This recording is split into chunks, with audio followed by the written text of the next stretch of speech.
Last class में ये 3 equation of motion discuss किया था। v is equal to u plus at, s is equal to ut plus half at square and v square is equal to u square plus 2as। ये जो हमारे 3 equations थे, इसके बाद भी एक हम लोग आज 4th इक्वेशन की बात करेंगे। आज हम लोग एक चौथे इक्वेशन पे भी डिस्कशन करते हैं और वो 4th इक्वेशन है हमारा distance travelled in nth second. जैसे सपोज करो कि कोई बॉडी मोशन कर रहा है और वो 10 सेकेंड तक ट्रेवल किया। मैंने कहा कि सपोज करो कोई बॉडी मोशन कर रहा है, वो 10 सेकेंड तक उस जर्नी को कवर किया। तो मैंने आपसे पूछा find the distance travelled in 10 seconds, तो आप 10 सेकेंड में डिस्टेंस ट्रेवल बता दोगे। लेकिन मान लो मैं कहूं कि find the distance travelled in 10th second, एक हो गया 10 सेकेंड और एक हो गया 10th सेकेंड, दोनों में बहुत डिफरेंस है। 10 सेकेंड का मतलब उस पूरे 10 सेकेंड में उसने कितना डिस्टेंस ट्रेवल किया, और 10th सेकेंड का मतलब होगा कि उस लास्ट के 1 सेकेंड में उसने कितनी जर्नी ट्रेवल की। ऐसे मान लो कोई बॉडी 30 सेकेंड्स तक उसने कोई जर्नी कवर किया। मैंने पूछा बताओ 15th सेकेंड में मतलब 15वें सेकेंड में कितना दूरी ट्रेवल करेगा। तो हम लोग एक फॉर्मूला पढ़ेंगे distance travelled in nth second. तो distance travelled in nth second में यानी कि किसी पर्टिकुलर 1 सेकेंड में वो कितनी जर्नी ट्रेवल किया, हम लोग उसको बात करेंगे। तो स्टूडेंट्स उस इक्वेशन का जो वो जो इक्वेशन है हमारा, उस इक्वेशन को हम लोग ऐसे लिखते हैं, हमारा जो वो nth सेकेंड में ट्रेवल की गई जर्नी का इक्वेशन है वो हम लोग ऐसे लिखते हैं s n is equal to, या st लिख सकते हैं। st मतलब distance travel in that tth second, उस tवें सेकेंड में चली गई दूरी। तो st is equal to u plus half a 2t minus 1, this is the equation. और ये चौथा इक्वेशन स्टूडेंट बताता है कि कोई बॉडी किसी पर्टिकुलर tth सेकेंड में कितनी जर्नी ट्रेवल किया। I repeat again, tth second का मतलब सपोज करो आपने कोई जर्नी लगातार 5 सेकेंड तक ट्रेवल किया, तो एक हो गया कि 5 सेकेंड में कितना कवर किया, और दूसरा हो गया उस 5वें सेकेंड में कितना कवर किया, लास्ट 5th सेकेंड में, लास्ट के 1 सेकेंड में कितना जर्नी किया। तो अगर कभी भी जर्नी किसी 1 सेकेंड में पूछेगा, किसी पर्टिकुलर इंटरवल ऑफ टाइम में पूछेगा, तो हम लोग यहाँ पे किसी 1 सेकेंड में पूछेगा तो हम लोग फॉर्मूला लगाएंगे s is equal to u plus half a 2t minus 1। इसका डेरिवेशन बहुत सिंपल है, बहुत ही इजी डेरिवेशन है स्टूडेंट्स। इसको डेरिवेशन करने के लिए हम लोग ये कॉन्सेप्ट लगा सकते हैं कि जैसे मान लो सपोज किया कि किसी बॉडी ने 10 सेकेंड्स में कुछ दूरी ट्रेवल किया, 10 सेकेंड्स में उसने कुछ दूरी ट्रेवल किया, और उसी बॉडी ने फिर हमने पूछा कि find the distance travelled in 10th second, not in 10 second, in 10th second. 10th second का मतलब उस लास्ट के 1 सेकेंड में कितनी जर्नी ट्रेवल किया।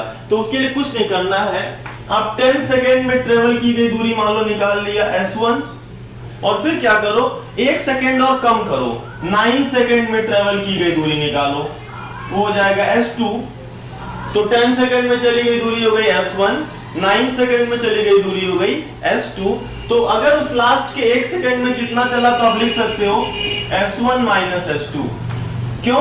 क्योंकि 10 सेकंड में चली गई दूरी में से 9 सेकंड में चली गई दूरी को अगर आप माइनस करते हो तो उस लास्ट के 1 सेकंड में ट्रेवल की गई डिस्टेंस हम कैलकुलेट कर लेंगे। तो इसी कॉन्सेप्ट को लेकर के हम लोग इसका डेरिवेशन ऐसे कुछ करेंगे। इसका अगर आपको आंसर निकालना है तो आप निकालो st, मतलब t सेकेंड में चली गई दूरी minus st minus 1, t minus 1 second में चली गई दूरी, जैसे 10 और 9 सेकेंड, तो t और t माइनस 1 सेकेंड में चली गई दूरी को निकाल लो, ये आपको st मिल जाएगा, tth सेकेंड में चली गई डिस्टेंस। तो सिंपली डेरिवेशन तो जो है ही है, हम लोग ये चौथे इक्वेशन को याद रखेंगे। हमारा चौथा इक्वेशन किस पर्पस से यूज होगा, तो हमारा चौथा इक्वेशन यूज होगा कोई बॉडी लास्ट के 1 सेकेंड में या किसी पर्टिकुलर 1 सेकेंड में कितनी दूरी ट्रेवल किया।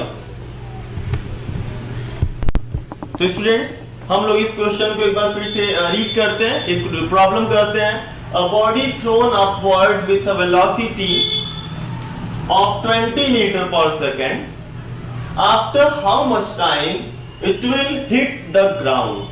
कितने देर बाद ये ग्राउंड को हिट करेगा? इस प्रॉब्लम को हम लोग सॉल्व करते हैं। तो स्टूडेंट्स हम लोग इसको सॉल्व करते हैं। हम लोग इसको कैसे सॉल्व करेंगे? पहले सिंपल मेथड से करते हैं, फिर मैं आपको एक दूसरा मेथड भी बताऊंगा। सिंपल मेथड क्या है? देखो, कह रहा है कि बॉडी को ऊपर थ्रो किया गया कितने वेलोसिटी से? 20 मीटर पर सेकेंड की वेलोसिटी से। क्वेश्चन है कि after how much time the ball will hit the ground? कितने देर बाद हमारा बॉल ग्राउंड को हिट करेगा? तो स्टूडेंट्स इसमें दो मोशंस हो रहे हैं, पहला एक अपवर्ड और फिर दूसरा डाउनवर्ड। पहले हम उसको सिंपल मेथड से करते हैं, यानी कि इसमें हमको दो बार कैलकुलेशन करना पड़ेगा, एक बार ऊपर जाने का और एक बार नीचे आने का। करते हैं।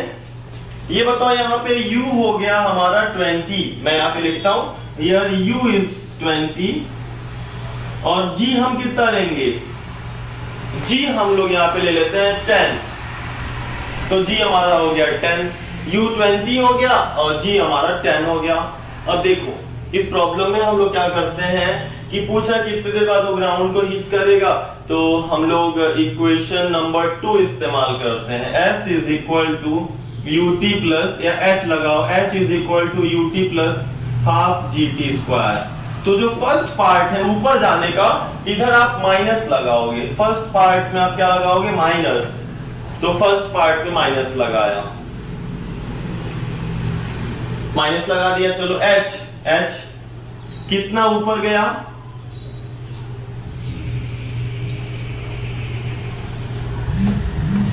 या फिर एक काम करते हैं स्टूडेंट्स, हम लोग सेकंड लगाते हो, पहले ये पता करते हैं कि ऊपर जाने में कितना टाइम लगा। हमारा फॉर्मूला है v is equal to u minus g t. First वाला लगाओ। माइनस क्यों लगाया? क्योंकि बॉडी अपवर्ड जा रहा है, रिटार्डेशन हो रहा है। v is equal to u minus g t. ये बताओ, जब कोई बॉडी अपने टॉप पे जाता है तो उस केस में v कितना हो जाएगा? 0, क्योंकि जब बॉडी अपने टॉप हाइट पे जाता है तो उसकी फाइनल वेलोसिटी 0 होती है। तो v 0 रखा, u कितना है 20 माइनस g कितना है 10 इंटू t।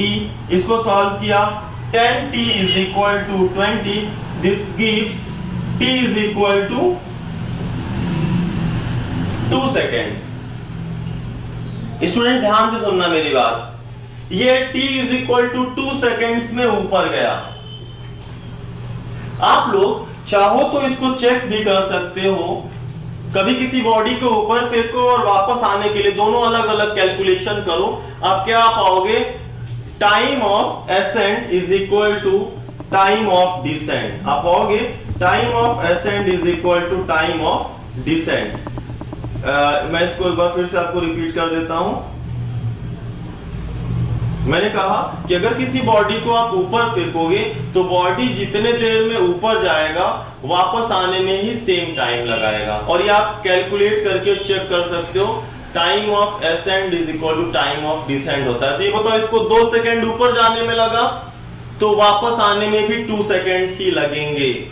आप इसको चेक कर सकते हो। मैंने कहा एक बार जाने का टाइम कैलकुलेट करो और वापस आने का टाइम कैलकुलेट करो, दोनों टाइम सेम आएगा, 2 सेकंड्स का ही आएगा। तो ये चीज वैसे याद भी रखेंगे। एक जनरल है कि कभी भी किसी बॉडी को जितना टाइम ऊपर जाने में लगता है सेम टाइम ग्रेविटी के अंडर ग्रेविटी।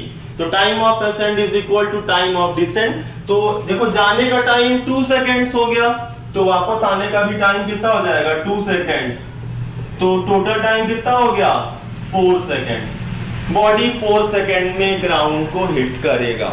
इस प्रॉब्लम को करने का हम लोग एक और मेथड डिस्कस करते हैं। तो स्टूडेंट्स हम लोग अब इसको एक सेकेंड मेथड से भी करते हैं। इसी सेम क्वेश्चन को हम लोग एक दूसरे मेथड से भी सॉल्व करते हैं। और जो हमारा सेकेंड मेथड है उसमें मैं इसके लिए फॉर्मूला लिख रहा हूं, h is equal to ut plus half gt square.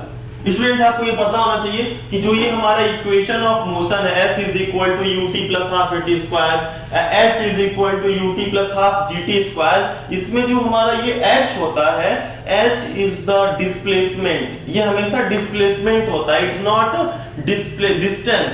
हमेशा जब भी आपका ये इक्वेशन यूज करना तो आप h के जगह पे किसी भी बॉडी का नेट डिस्प्लेसमेंट रख सकते हो। नेट डिस्प्लेसमेंट का मतलब बॉडी के स्टार्टिंग और एंडिंग पोजीशन के बीच की दूरी डायरेक्ट पुट करो, आपको इससे मतलब नहीं होगा कि बॉडी कहां से होके आ रहा है। तो ये बताओ, मैं आप लोग से मैं क्वेश्चन क्वेरी करता हूं, बॉडी ग्राउंड से चला और वापस ग्राउंड पे ही आके गिर गया, नेट डिस्प्लेसमेंट कितना हुआ? जीरो। Very good. अगर बॉडी ग्राउंड से चला, ग्राउंड पे ही आके गिर गया, तो नेट डिस्प्लेसमेंट हो गया जीरो।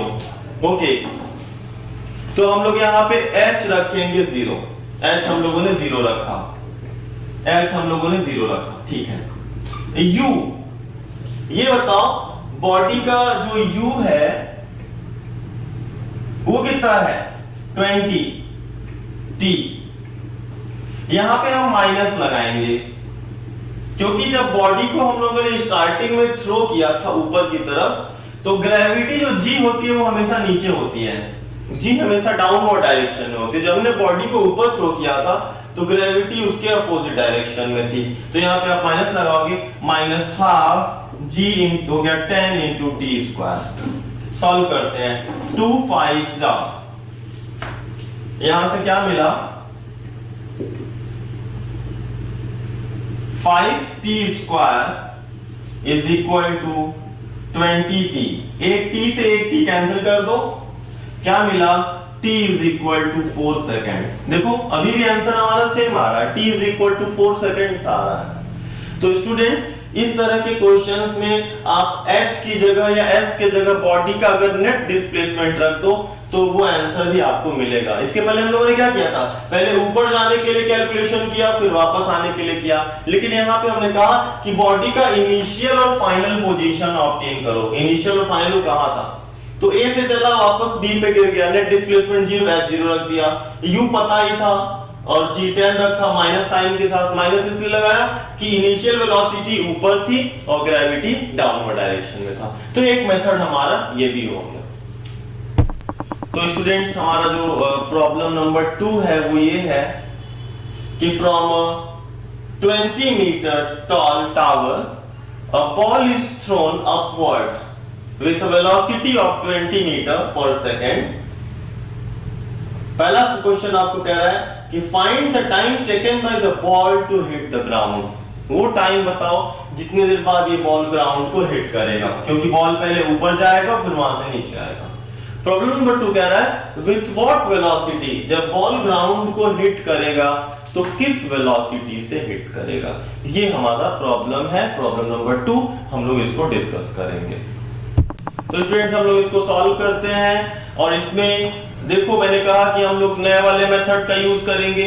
हम लोग बोलेंगे कि बॉडी का नेट डिस्प्लेसमेंट कितना है। बॉडी यहां से स्टार्ट हुआ और ग्राउंड पे आके गिरा। मैंने कहा हमें इससे मतलब नहीं कहां से होके आ रहा है, मैंने कहा बॉडी का जो नेट डिस्प्लेसमेंट है वो कितना हो गया? 20 मीटर। h हो गया 20 मीटर। बॉडी की velocity u is also 20 meter per second. g कितना लेना है हमें? g लेना है 10 metre per second square. Students, यहाँ पे हमें एक चीज का ध्यान देना है, हम लोग थोड़ा सा साइन को ध्यान में देंगे।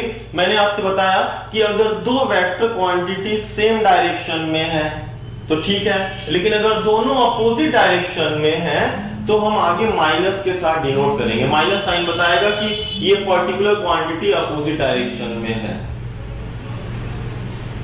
तो मैंने कहा माइनस साइन डिनोट करता है कि ये पर्टिकुलर क्वांटिटी अपोजिट है। अब यहाँ पे ध्यान से देखो जरा, ये बताओ u ऊपर की तरफ है तो u को प्लस के साथ ले लो। ग्रेविटी नीचे की तरफ है तो ग्रेविटी को यहाँ माइनस के साथ ले लो, क्योंकि ग्रेविटी नीचे की तरफ होता है। और देखो वेलोसिटी ऊपर दिया गया है लेकिन डिस्प्लेसमेंट का डायरेक्शन नीचे की तरफ है, तो डिस्प्लेसमेंट को भी आप, डिस्प्लेसमेंट का डायरेक्शन नीचे की तरफ है तो डिस्प्लेसमेंट को भी आप माइनस के साथ लोगे। तो यहाँ पे देखो h को मैं माइनस के साथ लूंगा और g को भी माइनस के साथ लूंगा। उसका क्या रीजन है? मैंने कहा कि अगर देखें तो वेलोसिटी ऊपर है, ग्रेविटी नीचे है और डिस्प्लेसमेंट भी नीचे है, ये दोनों चीजें नीचे की तरफ है। तो स्टूडेंट्स, ये हम लोगों का वैल्यू वहां सब्स्टिट्यूट होगा। हमारा फॉर्मूला है h is equal to ut plus half GT²। यहाँ पे हम लोग ये फॉर्मूला सब्स्टिट्यूट करेंगे। h की वैल्यू कितना रखोगे आप, -20, u कितना रखोगे 20t माइनस हाफ। तो स्टूडेंट्स इसमें हम सारी वैल्यूज को सब्स्टिट्यूट करते हैं विद साइन। क्या मिला, 10 × t², ये हो जाएगा 5t², और इसको एक साइड लाते हैं, -20t minus 20 is equal to 0। This is the quadratic equation, और इस क्वाड्रेटिक इक्वेशन को अगर आप फैक्टराइज करो तो आपका आंसर आएगा, 5 कॉमन करके डिवाइड कर दो, क्या हो जाएगा, t² minus 4t minus 4 is equal to 0। तो इसको हम लोग सिंप्लीफाई कर देंगे। जब सिंप्लीफाई करोगे स्टूडेंट्स तो आपका आंसर मिल जाएगा। तो ये हमारा सॉल्व करने पे टाइम की वैल्यू मिल जाएगी। ठीक, फिर किस वेलोसिटी से हिट किया, तो किस वेलोसिटी से ग्राउंड पे हिट किया, उसके लिए आप फॉर्मूला लगा दो, v is equal to u plus gt। v is equal to u plus gt। v आपको कैलकुलेट करना है, इस वेलोसिटी से हिट करेगा।